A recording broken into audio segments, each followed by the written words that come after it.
Hi guys, welcome to my channel Lush Gardener. I hope you guys are fine and are safe at home.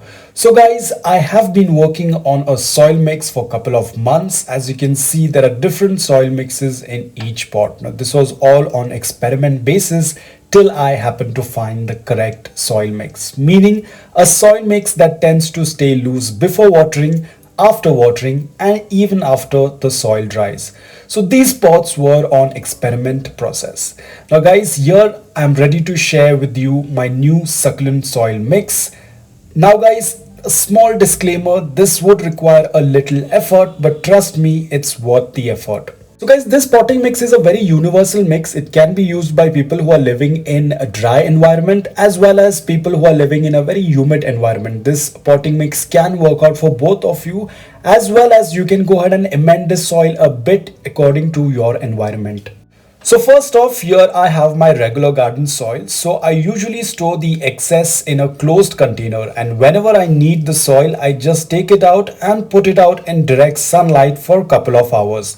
This is just in case if there are any molds or fungus or any eggs of insects that will get destroyed by the warmth of the sun. Now I do this because my soil was kept in a closed container, so to be on the safer side, I warm the soil under the sun.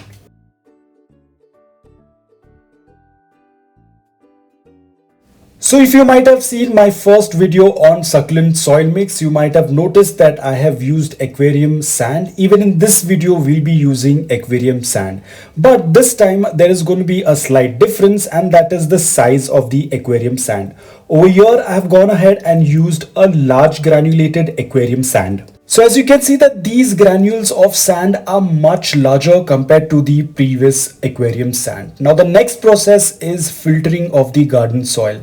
Now this is the first filtration we are going to do. We will have a second filtration as well, and you'll get to see in the later part of the video. So over here I will start the filtration with this plastic cup. Now these plastic cups have the drain holes which are quite large. So only the fine soil tends to fall through, and you can see these are the large stones or rocks that are going to be left behind in the pot. Now we do not need to throw this off because we are going to use these larger rocks or larger grit material into the bottom of the pot, which will give us an extra help with drainage. Now this is how the soil is going to look like. Now if I have to give you the percentage, it's going to be 80% of large granulated aquarium sand, and it's going to be 20% of garden soil. Now we will keep filtering it and try to collect as much as garden soil as you can see. Now guys, you can already see that the soil is started to form. It's going to need a little bit more of garden soil, and once it's completed, you will be able to see the consistency of this soil.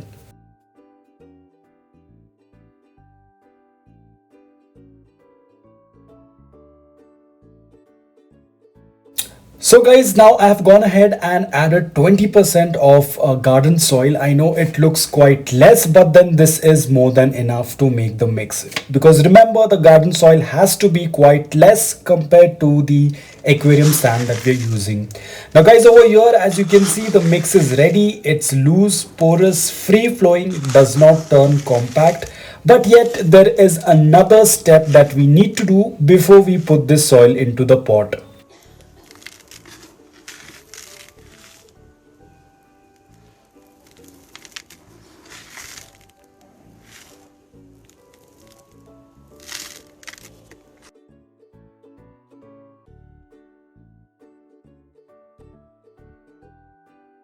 So now don't be surprised guys, from where did I get this 4 different types of soil. Now this is the same soil, the same garden soil that I put out in the sun to dry. You have already witnessed the first type of filtration that was done with the help of this plastic pot. After filtering, we received these two materials. The first material was much larger and the second material was little smaller. Now with the help of this pot, it had these drain holes which happened to catch up all those larger granules in this pot, and what we obtained after filtration was this finer sand. Now this is the sand that we are going to go ahead and do the second filtration with the help of this net. Now after we filter, we are going to again have two different materials out of the second filtration. Now guys, out of all these four materials, only this material is the one that we are going to be using in our succulent potting mix. So guys, as you can see, this is still very gritty. Now I want to point out something over here. As you can see, this soil, it's almost like powder form. Now guys, this is the main issue why your soil tends to get compact. Now over here, when I tend to pinch the fine soil, you can see with the moisture in my finger, the soil is turning compact. The soil is turning into a small ball of soil. So this is what tends to make your soil very compact. Hence we will discard this and not use in our potting mix.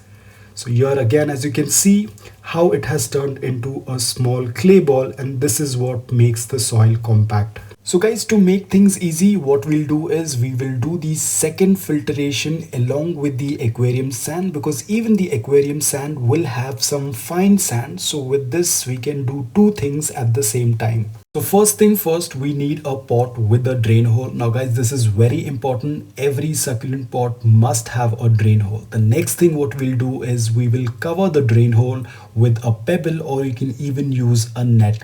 Now this is basically to save the soil from flowing through the drain hole when we tend to water the succulent pot. Now over here we are going to use the larger rocks that we obtained post filtration, what was remaining in the plastic cup. That is what we are going to be adding to the bottom of the pot. There are two benefits. One is it's going to give you an extra filtration or extra help with draining out the water. Secondly, potting mix tends to be quite expensive and you want to use as less as you can. So this is going to give you an extra volume, and so you do not need to add too much of succulent soil mix in your pot. Now over here we are going to start with the second round of filtration, and that's going to be done with the aquarium sand and the garden soil to just save up the time. Now over here I'm taking an empty bowl to just show you the amount of fine dust that we are going to obtain post the second filtration. So guys, I know a lot of you must be having questions, why even go through so much of hassle? Why do we even need to use garden soil? Now the reason, because sand is a porous material with lots of airspace in between them. Now because sand is made up of silica, usually of quartz crystals, and thus these have relatively no ability to hold on to the nutrients and have a very little ability to hold on to the water. Thus we need a little bit of moisture for our succulents. Definitely we do not need the soil to be wet or moist for a longer period of time, but we definitely need the soil to remain moist enough so that our succulents can have a quick drink. So basically we need to make a balance wherein our succulents can get a quick drink as well as the soil does not remain moist for a really long time. Now this is where the garden soil plays a very important role. That's why we tend to use a very little garden soil, because it has the properties to retain little moisture, at the same time retain a little bit of nutrients.